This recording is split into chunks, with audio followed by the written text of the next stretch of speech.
Ready.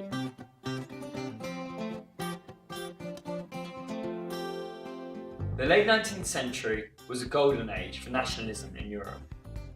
And a key example of this was the Austro-Hungarian Empire, where at least 10 different nations wanted their own state.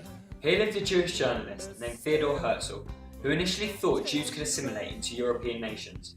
But as time went on, he became more aware that Jews needed their own state.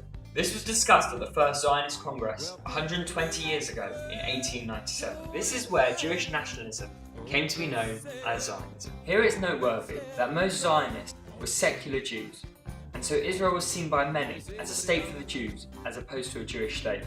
Fast forward a few years to November 2nd, 1917, and the British government issued the Balfour Declaration. Today marks 100 years since Lord Balfour, the Secretary of State at the time, wrote a letter to Lord Rothschild, the leader of the British Jewish community, stating, "His Majesty's government view with favour the establishment in Palestine of a national home for the Jewish people." At the time, it could be said that this was a bold statement, considering Palestine was still under Ottoman rule. However, come the end of World War I, Britain had won the war, and so the words were able to be honoured. After the war, despite the Brits maintaining rule over Palestine, they did attempt to honour the Balfour Declaration promise to facilitate Jewish immigration under suitable conditions. And between 1920 and 1939, the Jewish population of Palestine increased by over 320,000. Over this time, of course, the tensions were rising, as the newly formed idea of both Palestinian nationalism and Jewish nationalism came into fruition. World War II then came, and post-World War II, Britain decided to hand the issue of Palestine over to the newly formed UN.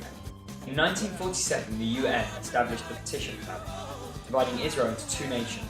The map was not the most effective, and soon after the plan was announced in 1948, a war broke out. Arabs and the surrounding nations on one side, and Israel on the other. Israel won this, and it led to the creation of the State of Israel, something we'll be celebrating the 70th anniversary in a few months' time.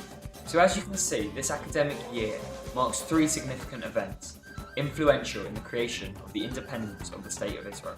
August marked 120 years since the first Zionist Congress.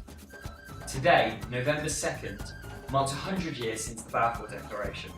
And in April, we'll celebrate the 70th anniversary of the independence of the State of Israel.